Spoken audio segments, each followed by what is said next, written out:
चलिए ध्यान दीजिए। अंतिम दिन हम आपको जो पहले बताए थे कभी डाइपोल में, वो बताए थे क्या, कि जब एक समान विद्युतीय क्षेत्र में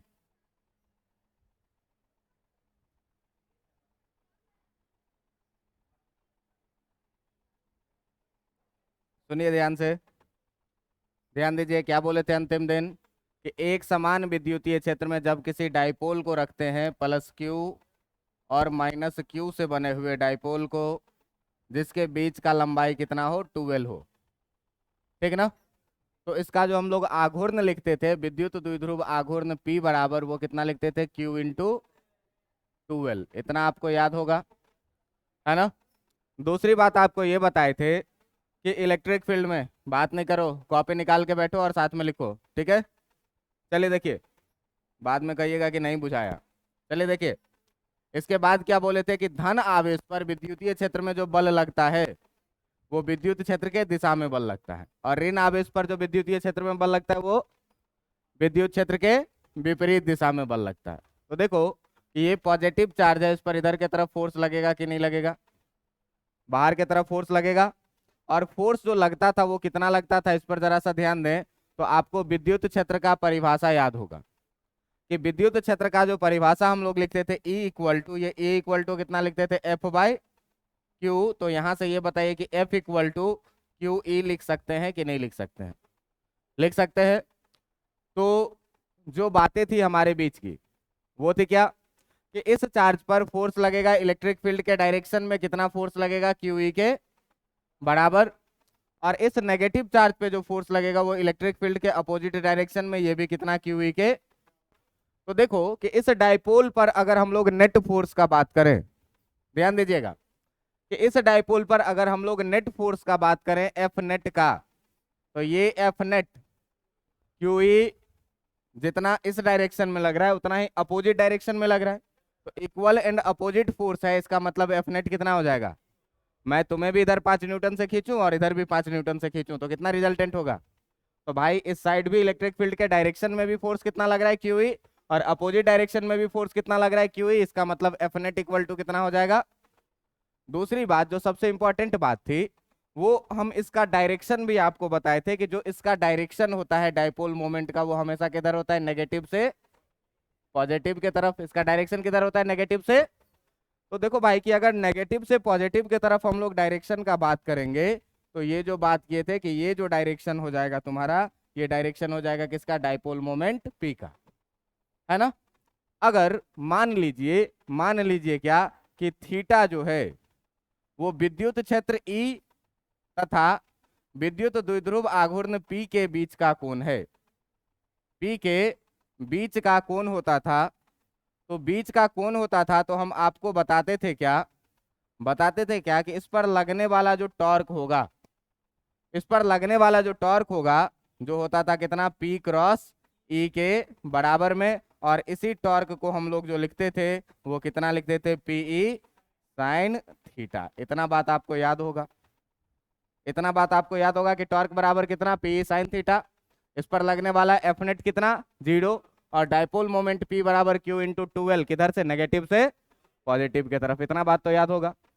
अगर इतना बात याद है तो कल जो हम लोग लास्ट टाइम में बात किए थे उसको जरा सा एक बार रिमाइंड कर लो, कि लीनियर में हम लोग जो वर्क डन लिखते हैं वो क्या लिखते हैं, इंटीग्रेशन x1 से लेकर के x2 तक कितना, F.dx, F. कितना, dx।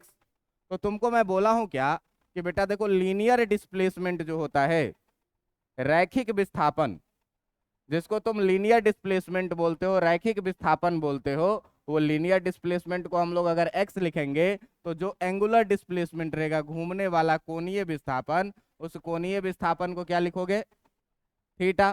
तुमको बोले हैं कि लीनियर में जो काम फोर्स करता है, लीनियर में जो काम फोर्स करता है, एंगुलर में वही काम क्या करता है, एंगुलर में वही काम क्या करता है, टॉर्क करता है। एंगुलर में वही काम क्या करता है, टॉर्क करता है। अब एक बात बताइए कि अगर हमको ये लीनियर के लिए वर्क डन लिखना है तो x1 से x2 तक F.dx लिख लेंगे, हिंदी में लिख दें। इसको बोलते हैं रैखिक विस्थापन, इसको क्या बोलते हैं, रैखिक विस्थापन। और इसको क्या बोलते हैं? कोणीय विस्थापन। इसको क्या बोलते हैं? कोणीय विस्थापन। अब देखो कि रैखिक में जो चीज फोर्स बल होता है, वही चीज जो है सो कोणीय में बल आघूर्ण होता है कि नहीं, जिसको टॉर्क बोलते हो। अब देखो कि अगर लीनियर में हम वर्क डन लिख रहे हैं x1 से x2 तक F डॉट dx, तो अगर एंगुलर में हम वर्क डन का बात करेंगे, अगर एंगुलर में हम वर्क डन का बात करेंगे, तो एंगुलर में वर्क डन कैसे लिखेंगे? W बराबर इंटीग्रेशन, देखो फोर्स के जगह पर क्या लिखेंगे? टॉर्क लिखेंगे। फोर्स के जगह पर कितना लिखेंगे? टॉर्क लिखेंगे डॉट। dx के जगह पर कितना लिखेंगे? यहाँ x, तो यहाँ पर क्या? तो dx के जगह पर कितना लिखेंगे? और यहाँ x1 से x2 तक है, इसका मतलब θ1 से लेकर के कहाँ तक? θ2 तक। इसी काम का जो है सो हम लोग उपयोग करने वाले हैं। इसी चीज का जो है सो हम लोग क्या करने वाले हैं? इसमें उपयोग करने वाले हैं। इतना बात आपको कल तक के लिए याद होगा। आज जो हम लोग बात करने वाले हैं वो अपना टॉपिक है क्या? कि एक समान विद्युतीय क्षेत्र में, क्या है कि एक समान विद्युतीय क्षेत्र में, एक समान विद्युतीय क्षेत्र में विद्युत द्विध्रुव, विद्युत द्विध्रुव का विभव, विद्युत द्विध्रुव का, विद्युत द्विध्रुव का, विद्युत द्विध्रुव का स्थितिज ऊर्जा लिखना। विद्युत द्विध्रुव का स्थितिज ऊर्जा, विद्युत द्विध्रुव का स्थितिज ऊर्जा, विद्युत द्विध्रुव का स्थितिज ऊर्जा का बात करने वाले हैं आज। अब देखिए कि जब विद्युत द्विध्रुव के स्थितिज ऊर्जा का आप बात करिएगा, तो सबसे पहले ये बात जानिए कि आप ये बात जानते हैं क्या कि जो चेंज इन पोटेंशियल एनर्जी होता है, क्या? स्थितिज ऊर्जा में परिवर्तन। स्थितिज ऊर्जा में जो परिवर्तन होता है, ये स्थितिज ऊर्जा में परिवर्तन क्या होता है? स्थितिज ऊर्जा में परिवर्तन होता है negative of work done by किसके द्वारा? कंजर्वेटिव फोर्स के द्वारा। Work done by conservative force के द्वारा। मतलब अगर स्थितिज ऊर्जा में परिवर्तन यहाँ पर हम डेल्टा यू लिखेंगे तो -W, और कंजर्वेटिव फोर्स यहाँ पर कैसा फोर्स है? इलेक्ट्रोस्टैटिक फोर्स है। इतना बात तो पिछले दिन से आप जानते हैं। चेंज इन पोटेंशियल का मतलब होता है, स्थितिज ऊर्जा में परिवर्तन का मतलब क्या होता है? U final minus U equal to कितना लिखेंगे? -W किसके द्वारा? इलेक्ट्रोस्टैटिक के द्वारा। कितना लिखेंगे? इलेक्ट्रोस्टैटिक के द्वारा। इसी चीज पर हमको काम करना है। अब देखो कि तुमको मैं बोला हूं क्या कि पोटेंशियल हमेशा डिफाइन नहीं है। टर्म डिफाइन क्या है? Potential difference. तो हमेशा हम लोग एक ना एक कहीं जगह पर पोटेंशियल को क्या मानते थे? जीरो मानते थे। जैसे गुरुत्वीय विभव में अगर बात करते थे, ग्रेविटेशनल पोटेंशियल में, तो पृथ्वी के सतह पर हम लोग कितना विभव मानते थे? जीरो। इधर विद्युतीय विभव में बात करते थे तो अनंत पर विभव कितना मानते थे? यहाँ पर भी हम लोग कहीं ना कहीं पर विभव मानेंगे। अपने पास है क्या? तो देखिए, एक समान विद्युतीय क्षेत्र में द्विध्रुव का स्थितिज ऊर्जा निकालना है। तो एक समान विद्युतीय क्षेत्र में जब द्विध्रुव का स्थितिज ऊर्जा निकालना है, तो मान लीजिए कि एक समान विद्युतीय क्षेत्र है आपका कुछ ई ऐसा। तो एक समान विद्युतीय क्षेत्र को भाई तुमको पता होगा कि हम लोग समानांतर रेखाओं द्वारा क्या करते हैं? निरूपित करते हैं। और ये आपका एक समान विद्युतीय क्षेत्र है जिसका मान है कितना? ई के बराबर में। इतना में कोई दिक्कत है? अब इसमें एक विद्युत द्विध्रुव रखा हुआ है। तो विद्युत द्विध्रुव क्या होता है भाई? कि एक समान विपरीत आवेश का एक निकाय होता है, ये -Q और ये +Q, जो एक दूसरे से बहुत ही छोटे डिस्टेंस पर क्या होते हैं? स्थित होते हैं। तो बहुत ही छोटे डिस्टेंस पर, ये मान लीजिए कि यहाँ से यहाँ तक का डिस्टेंस है कितना? 12। और ये अगर केंद्र है इस द्विध्रुव का, तो आप यहाँ से यहाँ तक का डिस्टेंस लिखिएगा L, और यहाँ से यहाँ तक का भी डिस्टेंस क्या लिखिएगा? L। बात समझ में आ रही है? क्या किए हैं? किए हैं क्या कि माना कि एक द्विध्रुव, माना कि एक द्विध्रुव जिसका जिसका द्विध्रुव आघूर्ण, माना कि एक द्विध्रुव जिसका द्विध्रुव आघूर्ण, जिसका द्विध्रुव आघूर्ण पी है, जिसका द्विध्रुव आघूर्ण क्या है, पी है, एक समान विद्युतीय क्षेत्र में, एक समान एक समान विद्युतीय क्षेत्र में, एक समान विद्युतीय क्षेत्र में थीटा कोण पर स्थित है, थीटा कोण पर स्थित है। अभी तक क्या माने हैं कि एक समान विद्युतीय क्षेत्र है ई, जिसमें एक विद्युत द्विध्रुव है, तो इस विद्युत द्विध्रुव का डायरेक्शन बताओ तो क्या होगा, हमेशा नेगेटिव से पॉजिटिव के तरफ। तो नेगेटिव से पॉजिटिव के तरफ मतलब ये जो डायरेक्शन हो जाएगा तुम्हारा, ये किसका डायरेक्शन हो जाएगा, विद्युत द्विध्रुव आघूर्ण का, पी का डायरेक्शन ये हो जाएगा तुम्हारा, है ना, ये डायरेक्शन किसका हो जाएगा, पी का। अब ये क्या कह रहा है कि विद्युत क्षेत्र के साथ जो ये कोण बना रहा है, ये कोण कितना बना रहा है, थीटा। तो थीटा कोण बनाने का मतलब ये हुआ कि ये डायरेक्शन है विद्युत क्षेत्र का, तो इसके साथ जो इसका ये वाला कोण बन रहा है, ये वाला कोण है कितना तुम्हारा, थीटा। इतना बात तो तुम लोग जानते हो कि नहीं। इतना बात में हम लोग डायग्राम में इतना ही माने हैं कि एक समान विद्युतीय क्षेत्र है, जिस एक समान विद्युतीय क्षेत्र में एक विद्युत द्विध्रुव रखा हुआ है, कितने कोण पर, थीटा कोण पर। इतनी बातें समझ में आ रही है कि नहीं। तो अगर आप लोग बात करें द्विध्रुव आघूर्ण का, अगर आप लोग बात करें किस चीज का, द्विध्रुव आघूर्ण का, अगर आप लोग बात करें किस चीज का, द्विध्रुव आघूर्ण का, तो ये जो द्विध्रुव आघूर्ण होगा, ये जो द्विध्रुव आघूर्ण होगा पी, ये पी बराबर आप लोग कितना लिखते हैं, क्यू इंटू कितना, 12। इतना बात तो समझ में आ रहा है।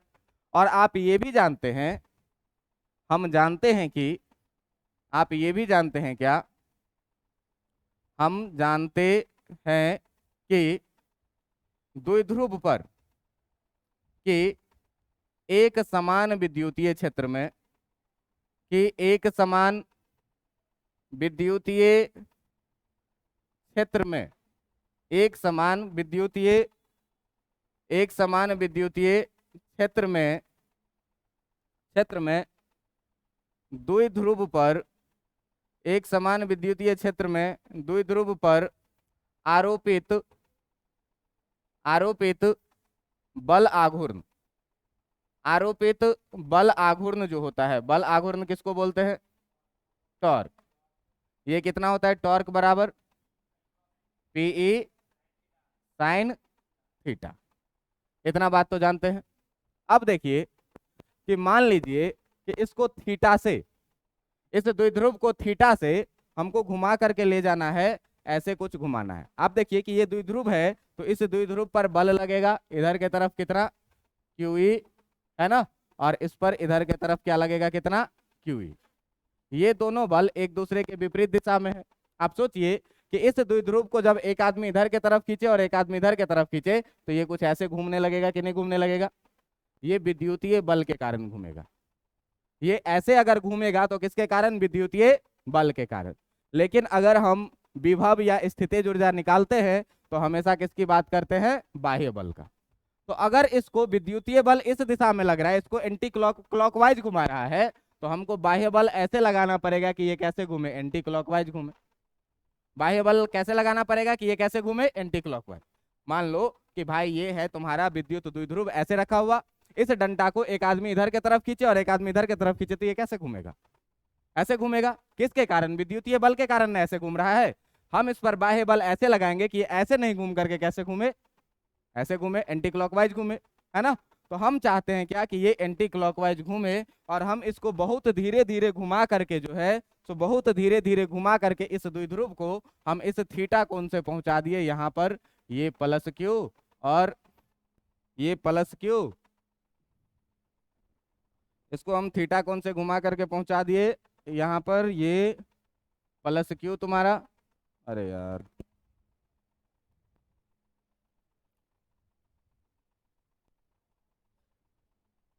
ये कितना, प्लस क्यू, और ये यहाँ से आ गया घूम करके यहाँ पर कितना, माइनस क्यू पर, और ये जो कोण हो गया, इस कोण का मान मान लो कितना, θ1। कुछ अलग थीटा हो गया। क्या चाह रहा है कि विद्युतीय बल चाह रहा है कि हम इसको ऐसे घुमा दें, हम बाह्य बल के द्वारा इसको थीटा से घुमाते घुमाते कहाँ तक ले गए, θ1 तक ले गए, ठीक ना। तो थीटा से θ1 तक ले जाने में जो हमको काम करना पड़ा है, थीटा से थीटा 1 तक ले जाने में किया गया कार्य जो होगा, ले जाने में जो किया गया कार्य होगा, जो किया गया कार्य होगा वो कितना होगा? W equal to integration, W equal to integration क्या लिखते हो? थीटा से लेकर के थीटा 1 तक टॉर और डॉट कितना? D theta. इतना बात तो समझ में आ रहा है? इतना बात समझ में आ रहा है कि नहीं? अब जरा सा देखिए कि हर चीज का आप वैल्यू रखिए। ए डॉट बी है, ए डॉट बी का मतलब कितना? ए बी कॉस थीटा लिखिएगा, ए बी कॉस थीटा लिखिएगा। अब आप देखिए जरा सा इस डायरेक्शन में कि टॉर्क लग रहा है किधर के तरफ, तो टॉर्क तो लगता है इस पर, ऐसे फोर्स लगाएंगे तो ये ऐसे घूमेगा, टॉर्क लग रहा है कैसे? क्लॉकवाइज। और हम थीटा में कैसे जा रहे हैं? Anti clockwise. तो भाई जो टॉर्क का डायरेक्शन है तुम्हारा, यहाँ पर जो टॉर्क है, ये टॉर्क कैसा लग रहा है तुम्हारा? क्लॉकवाइज डायरेक्शन में लग रहा है। लेकिन जो हम थीटा से गए हैं थीटा 1 तक, ये कैसे गए हैं? एंटी क्लॉकवाइज गए हैं। तो जब एक क्लॉकवाइज है और एक एंटी क्लॉकवाइज है, इसका मतलब ये हुआ कि टॉर और थीटा जो है वो किस में है? इन अपोजिट डायरेक्शन है कि नहीं है? इन अपोजिट डायरेक्शन है कि नहीं है? आप बताइए कि टॉर किसको कैसे घुमा रहा है? क्लॉकवाइज घुमा रहा है। और हम थीटा में कैसे जा रहे हैं?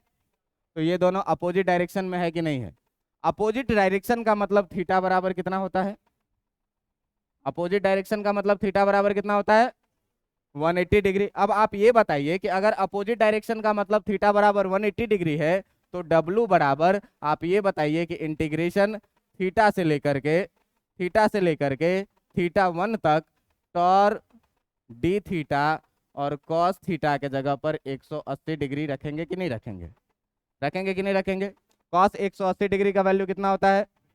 माइनस पीछे ला लो, इंटीग्रेशन थीटा से लेकर के थीटा 1 तक टॉर्क के जगह पर पीई साइन थीटा रख दूं क्या? टॉर्क के जगह पर पीई साइन थीटा रख दूं और डी थीटा के जगह पर डी थीटा ही रहने जो, कॉस 180 डिग्री का वैल्यू -1 पीछे ही रख दिया। अब देखो कि किसी भी दिए गए द्विध्रुव के लिए, किसी भी दिए गए द्विध्रुव के लिए जो होता है, किसी दिए गए द्विध्रुव के लिए, किसी दिए गए द्विध्रुव के लिए जो होता है वो क्या होता है? P नियतांक होता है। उसका द्विध्रुव आघूर्ण क्या होगा? नियतांक होता है। और हमको E के बारे में पहले ही कह रहा है क्या कि जो विद्युतीय क्षेत्र है वो कैसा है? एक समान विद्युतीय क्षेत्र है। इसका मतलब P और E दोनों क्या हो गया? द्विध्रुव दिया हुआ है। तो द्विध्रुव दिया हुआ है भाई, तो ये Q इंटू 12 तो कांस्टेंट हो गया, क्योंकि इसका चार्ज भी फिक्स और इसका लेंथ भी क्या? तो P कांस्टेंट। और E के बारे में पहले ही कह रहा है क्या कि विद्युत क्षेत्र कैसा है? एक समान विद्युतीय क्षेत्र है। एक समान विद्युतीय क्षेत्र है, इसका मतलब विद्युतीय क्षेत्र कैसा है? कांस्टेंट। तो यहाँ पर जो है सो आपका P और E दोनों चीज जो हो गया, P और E ये दोनों चीज जो हो गया, ये क्या हो गया? कांस्टेंट हो गया। और कांस्टेंट को इंटीग्रेशन में अपन क्या करते हैं? हाँ कि ना? अब देखो कि जब बाहर निकाल लेंगे तो वर्क डन कितना हो जाएगा? इंटीग्रेशन थीटा से लेकर के थीटा 1 तक, है ना? पीई आ जाएगा आपका बाहर, पहले पीई को कर लो बाहर, तो माइनस पीई हो जाएगा। इंटीग्रेशन थीटा से लेकर के कहाँ तक? थीटा 1 तक। बचेगा इसमें क्या? Sine theta D theta. अब साइन थीटा का इंटीग्रेशन तुमको पता होगा, देखो गधा कहीं के, D by D x of sine theta लिखते हैं कितना? Cos theta. इसका मतलब integration of cos theta D theta जो लिखिएगा वो हो जाएगा कितना? साइन थीटा, ठीक ना? और D by D x of cos theta लिखते हैं कितना? D by D x of cos theta लिखते हैं कितना? Minus sine theta. इसका मतलब integration of sine theta D theta जो करेंगे, इसका मतलब integration of sine theta D theta जो करेंगे वो आ जाएगा कितना? माइनस कॉस थीटा के बराबर में। मैथ्स वाला मास्टर पीटता नहीं है तुम लोगों को? हाँ क्या अभी पढ़ाई नहीं हुआ है? अच्छा चलिए देखिए, अब देखिए ये बताइए कि W इक्वल टू कितना लिखेंगे? -PE। और साइन थीटा का इंटीग्रेशन कितना हो जाएगा? Minus cos theta. कहाँ से कहाँ तक लेकर के? थीटा से लेकर के थीटा। बात समझ में आ रहा है? अब देखिए कि अगर इसको आप लिखना चाहें तो -PE, और ये माइनस बाहर निकाल करके प्लस कर दे एक ही बार में, कोई दिक्कत नहीं, कोई दिक्कत।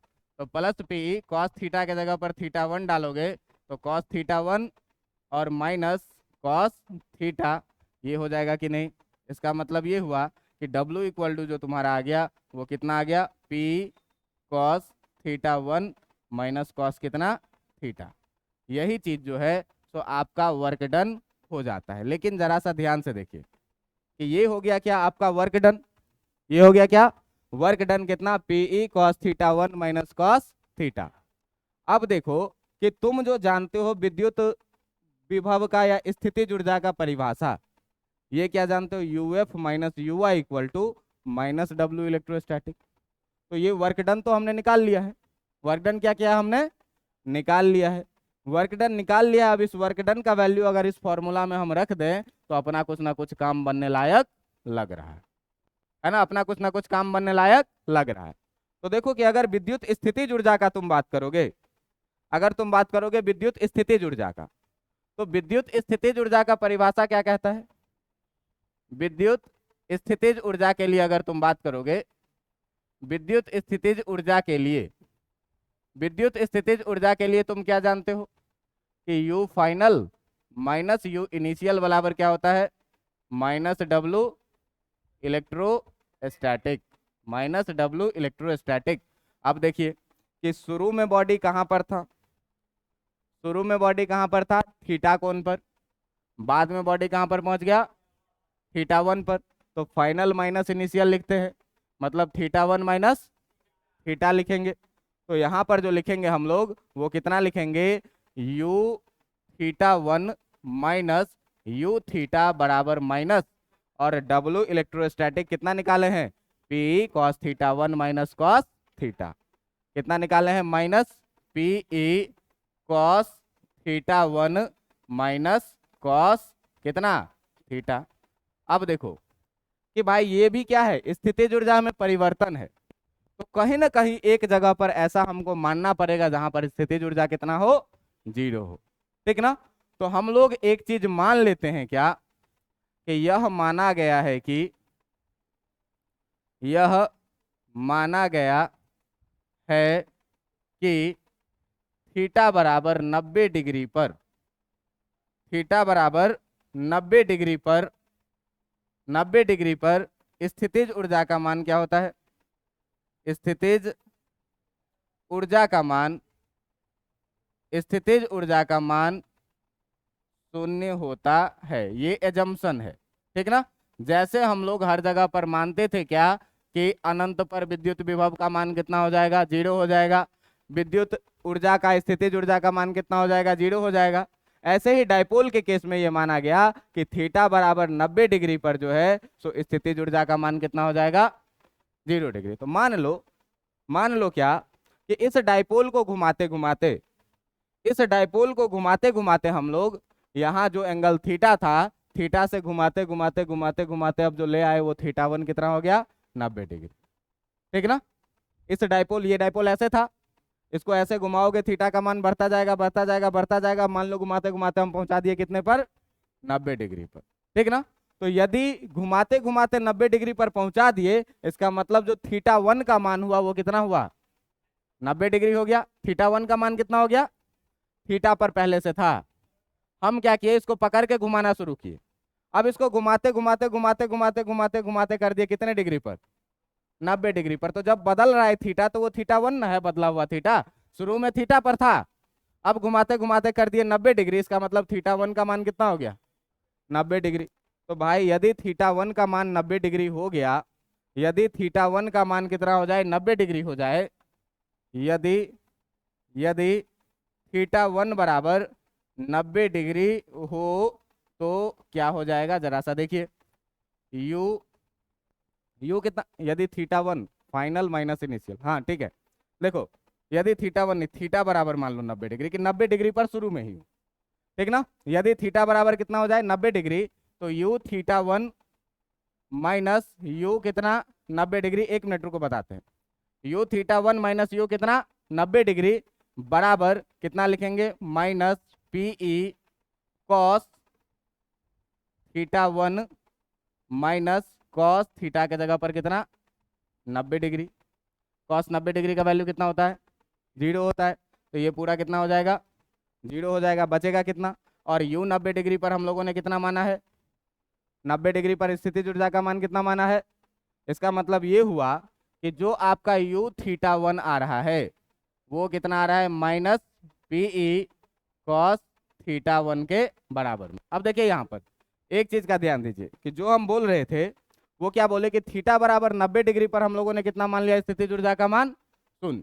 तो अगर कोई भी डाइपोल मान लो कि ऐसे इलेक्ट्रिक फील्ड में रखा हुआ है और ऐसे रखा हुआ है, ये प्लस क्यू और ये माइनस क्यू, अभी थीटा बराबर कितना है इस दोनों के बीच का? थीटा बराबर कितना है? तो इसके पास कोई स्थितिज ऊर्जा नहीं होगा। तो मान लीजिए कि किसी स्थिति से जब हम लोग अंतर निकालते हैं ना तो किसी एक से कंपेयर करना पड़ता है। किसी एक से क्या करना पड़ता है? तो दो स्थिति मान लीजिए, एक स्थिति जब ये था कितने पे? थीटा पे। दूसरी स्थिति क्या? जब ये थी कितनी पे? 90 डिग्री पे। तो जब 90 डिग्री पर होगा तो इसके पास कोई स्थितिज ऊर्जा नहीं होगा। एक चीज देखना ध्यान से कि स्थितिज ऊर्जा का मतलब क्या होता है। सुनिए, टॉर्क अभी बाद में बात करेंगे इस पर, टॉर्क कहाँ मैक्सिमम होगा कहाँ मिनिमम होगा, अभी उस चीज पर बात मत करिए। अभी आप ये जानिए कि स्थितिज ऊर्जा है क्या। तो सुनिएगा, देखिए स्थितिज ऊर्जा के बारे में आप गुरुत्वीय त्वरण में क्या पढ़े होइएगा, ग्रेविटेशन में क्या पढ़े होइएगा कि जो पोटेंशियल एनर्जी होता है वो कितना होता है? mg। पढ़े हुए हैं कि नहीं पढ़े हुए हैं?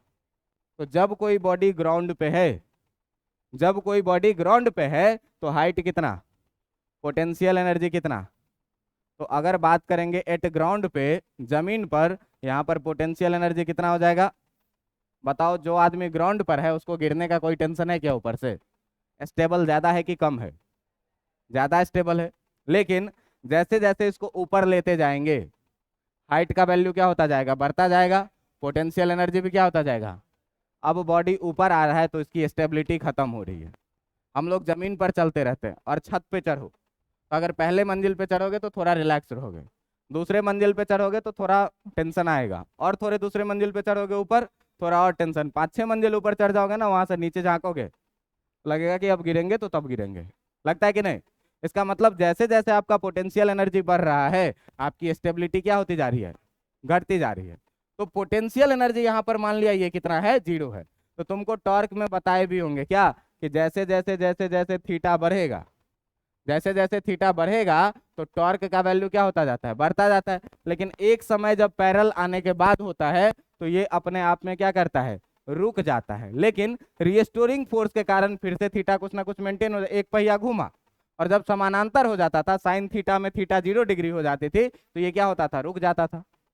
टॉर्क क्या होता था? रुक जाता था। लेकिन यहाँ से यहाँ तक जो घूम के आया है तो इसमें कुछ ना कुछ स्थितिज ऊर्जा मेंटेन है कि नहीं है?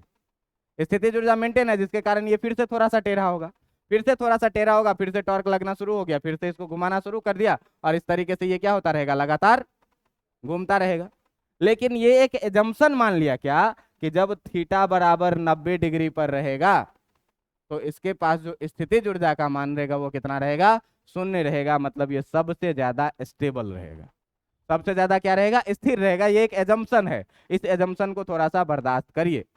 तो थीटा बराबर 90 डिग्री पर जो है तो इसका स्थितिज ऊर्जा कितना है? 0। तो हम क्या किए, इसको थीटा से घुमाते घुमाते ले गए कहां पर? 90 डिग्री पर, थीटा 1 पर। तो अगर थीटा बराबर 90 डिग्री हम मान लें कि ये पहले जो थी वो कहां पर थी? 90 डिग्री पर थी। अब हम इसको घुमा रहे हैं, तो अगर थीटा बराबर 90 डिग्री तुम मान लोगे किसी कोण को, ये थीटा तो कुछ भी हो सकता था ना, ये दिया हुआ है तुम्हारे सवाल में कि थीटा का मान कितना है, ये तुमको दिया हुआ है, लिखा हुआ है तुम्हारे एजम्पशन में ही कि कितने कोण पर स्थित है? थीटा कोण पर स्थित है। तो अगर ये थीटा बराबर 90 डिग्री पर होती तो मान्यता ये कहती है क्या कि इसकी स्थितिज ऊर्जा कितनी होती? 0 होती।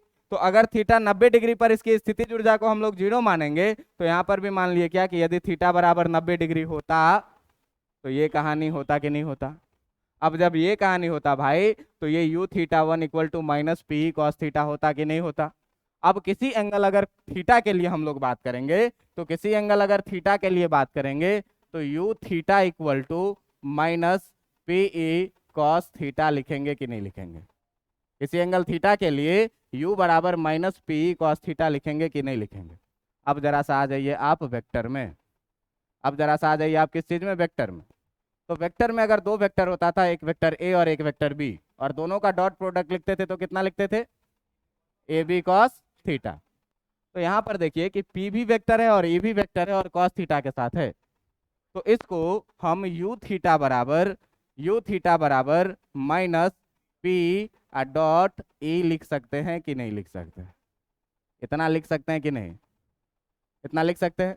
अब देखो कि किसी भी डाइपोल के लिए, किसी भी द्विध्रुव के लिए, किसी भी द्विध्रुव के लिए जो बात किए थे हम लोग, किसी भी द्विध्रुव के लिए तुमको हम बोले थे क्या कि भाई उस पर लगने वाला जो कुल बल होगा एफ नेट, हमेशा वो कितना होगा?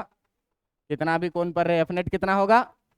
दूसरा बात हम क्या बताए थे आपको कि जो टॉर्नेट होता है वो टॉर्नेट बराबर कितना होता है? पीई साइन थीटा, जिसको आप क्या बोलते हैं? पी क्रॉस ई, यही ना। और आज तीसरी बात क्या जाने कि इसके कारण जो किया गया काम होगा, डब्लू नेट जो होगा, किया गया काम, ये कितना काम करेगा? तो कितना काम करेगा? तो W बराबर PE cos theta minus cos theta two, इसको theta one minus theta two भी लिख सकते हो कि थीटा वन से थीटा टू तक ले जाने में, है ना। तो ये जो है तो तुम्हारा कितना हो जाएगा? किया गया काम कितना हो जाएगा? तो किया गया काम हो जाएगा PE cos theta two minus cos theta one. और चौथा चीज जो सबसे इंपॉर्टेंट चीज जाने कि इसका अगर स्थितिज ऊर्जा का बात करें तो किसी भी कोण थीटा पर जो इसका स्थितिज ऊर्जा होता है वो कितना होता है? माइनस पी डॉट ई, जिसको आप माइनस पीई कॉस थीटा भी बोलेंगे। इतनी बातें अभी तक आप डाइपोल के बारे में पढ़ चुके हैं क्या? कि कोई भी डाइपोल पर जो परिणामी बल होगा, जो परिणामी बल होगा वो हमेशा क्या होगा? शून्य। पॉजिटिव चार्ज पर इधर की हुई, नेगेटिव चार्ज पर अपोजिट डायरेक्शन में की हुई, नेट फोर्स कितना? टॉर्क बराबर पी साइन थीटा होता है, ये पीछे डिराइव करके देखे हुए हैं। आज वर्क डन देखे कि वर्क डन कितना करेगा, काम कितना करेगा, तो P cos theta one minus cos theta two या cos theta two minus cos theta one के बराबर में। तीसरी चार्ज क्या देखे कि स्थितिज ऊर्जा कितनी होगी, तो स्थितिज ऊर्जा में ये मान्यता ली गई कि 90 डिग्री पर जो है सो स्थितिज ऊर्जा का मान कितना होता है? जैसे आपने उधर भी माना था कि अनंत पे स्थितिज ऊर्जा का मान कितना होता है? शून्य। तुम देखो कि अगर कोई बच्चा, मान लो हम ही लोग रहते थे, घर से बहुत दूर रहते थे, तो मम्मी पापा का टेंशन कम रहता था, अधिक आजाद महसूस करते थे। लेकिन अभी भी अगर घर चले जाते हैं ना तो फिर छुप छुपा के निकलना पड़ता है, अगर कहीं निकलना है तो। मतलब स्टेबिलिटी क्या हो जाती है? कम हो जाती है। कहीं जाना है तो बोल करके जाना है, ज्यादा देर हुआ आने में तो डांट पड़ेगा। लेकिन अगर यहाँ पर हैं तो कब कहाँ गए क्या किए ये किसी को पता, कोई पूछने वाला भी नहीं है कि खाना खाए कि नहीं खाए। मतलब अपने मन में जो आएगा वो करेंगे, ज्यादा स्टेबल है। इनफाइनाइट पे है, बहुत दूर है, तो स्टेबिलिटी अधिक है, मतलब पोटेंशियल एनर्जी क्या है। लेकिन जब घर चले जाएंगे तो पोटेंशियल एनर्जी क्या हो जाएगी? कम हो जाएगी, किसी के अंदर में हो जाएंगे, अंदर में हो जाएंगे तो अस्थायित्व क्या हो जाएगा? कम हो जाएगा। तो इसी तरह से ये मान लिया जाता है, एजम्पशन पोटेंशियल एनर्जी में हमेशा ही मानते हैं कहीं ना कहीं एक जगह पर जीरो। तो इसमें डाइपोल के केस में क्या माना जाता है कि जो थीटा बराबर 90 डिग्री पर होगा वो 90 डिग्री पर स्थितिज ऊर्जा का मान कितना हो जाएगा? जीरो हो जाएगा। और तब यहां से जो निकल के आता है ये कितना आता है? माइनस पीई कॉस थीटा के बराबर में, जिसको माइनस पी डॉट ई आप लिखेंगे।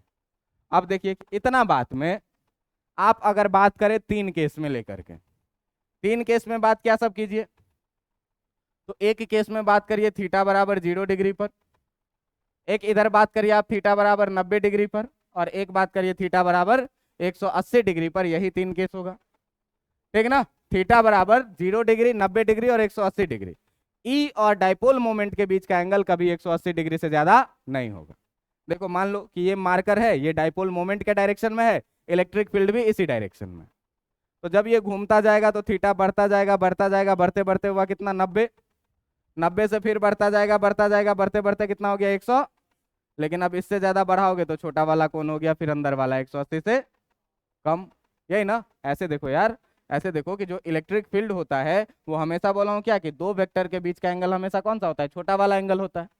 तो छोटा वाला एंगल होता है, तो अगर इसको आप बोल दीजिए कि ये इलेक्ट्रिक फील्ड है, इसका डायरेक्शन फिक्स है, विद्युत क्षेत्र का डायरेक्शन क्या है? फिक्स।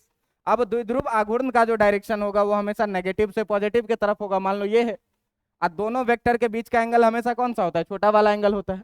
तो थीटा बढ़ाते गए, बढ़ाते गए, बढ़ाते गए, अभी तक जो है सो छोटा वाला एंगल अंदर वाला एंगल ही है।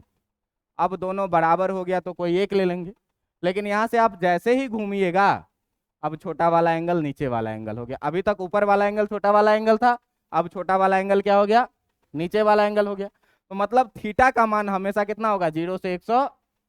तो इस बीच में जो है सो हम लोग 3 स्पेशल केस पे बात करने वाले हैं, जिस 3 स्पेशल केस में एक केस क्या होगा, थीटा बराबर 0 डिग्री का, एक होगा थीटा बराबर 90 डिग्री का, और एक होगा क्या, थीटा बराबर 180 डिग्री का। तो यदि यदि क्या हो, थीटा बराबर कितना हो, 0 डिग्री, तो थीटा बराबर 0 डिग्री होगा। तो ये बात बताओ कि अगर हम लोग बात करेंगे एफ नेट का, तो एफ नेट कितना हो जाएगा, एफ नेट कितना हो जाएगा, एफ नेट तो हमेशा ही 0 है ना, एफ नेट हमेशा ही कितना। अगर तुम बात करो टॉर नेट का, तो टॉर नेट कितना होता है, PE sine theta. PE sine theta का मतलब कितना हुआ, पीई साइन कितना डिग्री, 0 डिग्री। साइन 0 डिग्री का वैल्यू कितना होता है, यानी कि टॉर नेट जो हो जाएगा उस समय में कितना हो जाएगा। और दूसरी बात करोगे अगर स्थिति जुड़ जाए यू का, तो यू बराबर कितना पड़े हो, माइनस पीई कॉस थीटा। थीटा का वैल्यू अगर 0 डालोगे तो माइनस पीई कॉस कितना डिग्री हो जाएगा, और कॉस 0 डिग्री का वैल्यू कितना होता है, तो ये u बराबर कितना हो जाएगा, माइनस पी कितने डिग्री पे, 0 डिग्री पे। तो ये याद रखना है कि एफ नेट हमेशा ही 0 होता है। टॉर नेट थीटा बराबर 0 डिग्री पे कितना होगा, और u 0 डिग्री पे कितना होगा, माइनस पी के बराबर। दूसरी बात ये देखिए कि अगर हम लोग बात करें, अगर हम लोग बात करें कहाँ पर, थीटा बराबर 90 डिग्री पर, यदि थीटा बराबर कितना हो, 90 डिग्री हो, तो यदि थीटा बराबर 90 डिग्री होगा, तो तुम ये बताओ कि एफ नेट कितना हो जाएगा, एफ नेट अभी भी कितना होगा, 0। क्यों कि थीटा बराबर अगर 90 डिग्री भी हो जाती है, थीटा बराबर यदि 90 डिग्री भी हो जाती है, तो 90 डिग्री हो जाती है तो इधर भी लगेगा कितना, क्यूई, और इधर भी लगेगा कितना, क्यूई। दोनों फोर्स इक्वल है और अपोजिट डायरेक्शन में है, तो नेट फोर्स कितना हो जाएगा। बात समझ में आ रहा है। देखो अगर थीटा बराबर बात करें हम लोग कितने का, 90 डिग्री का, तो एफ नेट तो 0 होगा, ये तो पता चल गया, एफ नेट 0 होगा ये पता चल गया।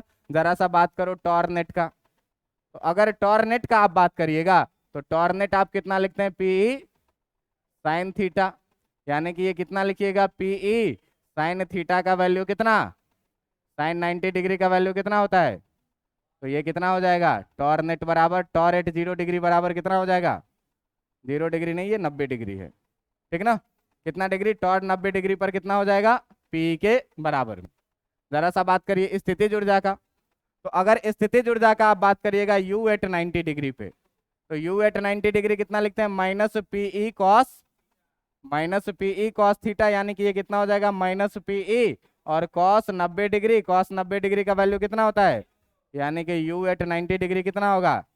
यही चीज कभी एजम्पशन में माने थे कि थीटा 90 डिग्री पर पोटेंशियल एनर्जी कितना होगा, 0 होगा। अच्छा अगला चीज देखो कि यदि थीटा बराबर कितना हो जाए, 180 डिग्री हो जाए, तो यदि क्या हो, थीटा बराबर कितना हो जाए, 180 डिग्री हो जाए, तो यदि थीटा बराबर 180 डिग्री हो जाएगा तो एफ नेट कितना हो जाएगा, एफ नेट हमेशा कितना, एफ नेट हमेशा ही कितना होता है, 0। क्यों कि कपलिंग ऑफ फोर्स लगने लगता है इक्वल और अपोजिट, तो एफ नेट हमेशा कितना हो जाएगा, 0।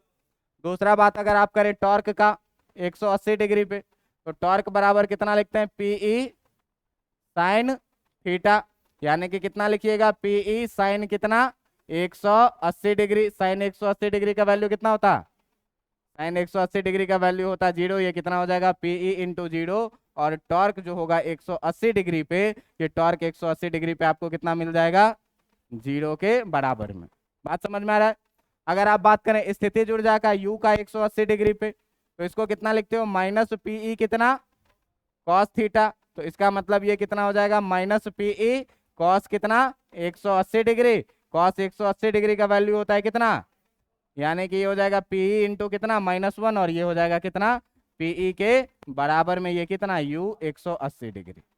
तो अब देखो ध्यान से कि फोर्स तो हमेशा ही कितना होना है, एफ नेट हमेशा ही कितना होना है, टॉर नेट में देखो कि जब 0 डिग्री पर है तो टॉर्क 0 है, जब 90 डिग्री पर है तब टॉर्क कितना है, पी है, और जब 180 डिग्री पर है तो टॉर्क कितना है, मतलब 90 डिग्री पर जो टॉर्क का वैल्यू होगा वो क्या होगा, मैक्सिमम होगा। स्थितिज ऊर्जा देखो, U 0 डिग्री पर माइनस में है, 90 डिग्री पर 0 है और 180 डिग्री पर, तो पॉजिटिव से 0 हुआ, 0 से नेगेटिव हुआ, तो सबसे छोटा कौन होगा? इससे बड़ा और सबसे बड़ा। इसका मतलब ये हुआ बेटा कि 180 डिग्री पर जो पोटेंशियल एनर्जी का वैल्यू होता है ये क्या होता है, और 0 डिग्री पर जो पोटेंशियल एनर्जी का वैल्यू होता है वो कितना होता है। अगर पूछे टॉर्क मिनिमम कब होता है, तो टॉर्क मिनिमम 0 डिग्री पे भी होता है और 180 डिग्री पर भी टॉर्क का वैल्यू क्या होता है, मिनिमम होता है। इतनी बातें समझ में आई कि नहीं आई? आई। तो याद क्या रखना, ये बोर्ड परीक्षा में पूछेगा क्या सर?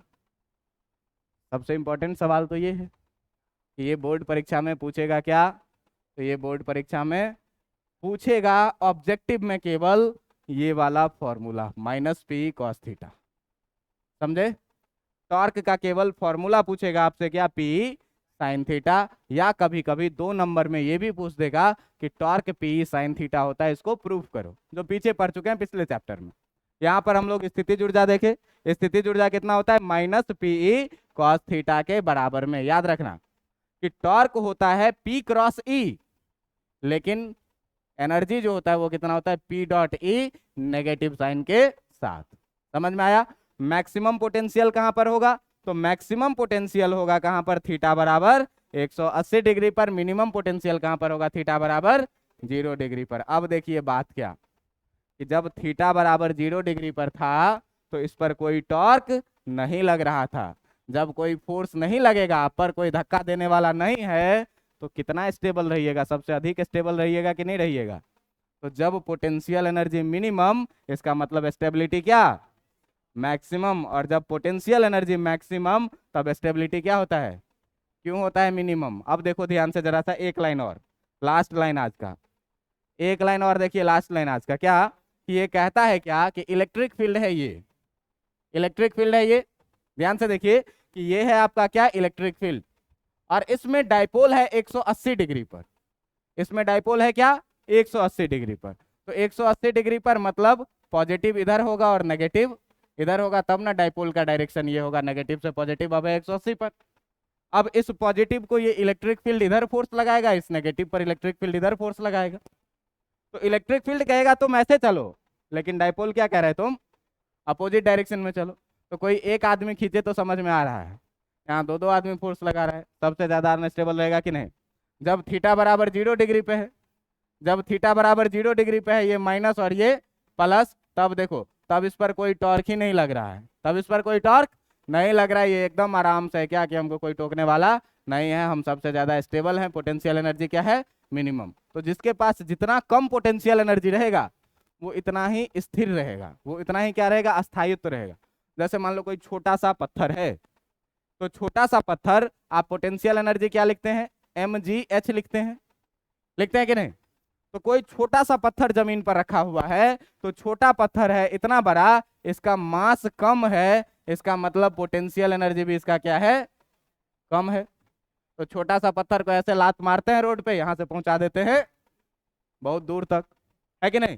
लेकिन अगर कोई बहुत बड़ा पत्थर है, पहाड़ के जैसा, इसका मास क्या है, ज्यादा है, तो पोटेंशियल एनर्जी भी क्या है, ज्यादा है। तो पोटेंशियल एनर्जी ज्यादा है, इसका मतलब इसका अस्थायित्व क्या है, मार के देखना पत्थर में, क्या बोले, इसका स्टेबिलिटी कम है, अस्थायित्व क्या है, कम है। तो जिसके पास जितना कम पोटेंशियल एनर्जी रहेगा उसका अस्थायित्व क्या रहेगा, उतना ही ज्यादा रहेगा। हम हाइट वाला एग्जांपल आपको बताए थे क्या, कि कोई जमीन पर रखा हुआ है तो स्थिर है, लेकिन जो ऊपर है उसको नीचे गिरने का डर क्या है। तो अस्थायित्व कहाँ पर ज्यादा है, जमीन पर कि ऊपर में? तो जितना ऊपर बढ़ेंगे पोटेंशियल एनर्जी क्या होता जाएगा, बढ़ता जाएगा, इसका अस्थायित्व क्या होता जाएगा, घटता जाएगा। लेकिन जिसके पास जितना मिनिमम पोटेंशियल एनर्जी रहेगा उसका अस्थायित्व उतना ज्यादा रहेगा। तो ये पूरा का पूरा था आपका क्या, कि पोटेंशियल एनर्जी किसके कारण, किसी डाइपोल को जब इलेक्ट्रिक फील्ड में रखेंगे तो इसके पोटेंशियल एनर्जी का क्या इफेक्ट होगा।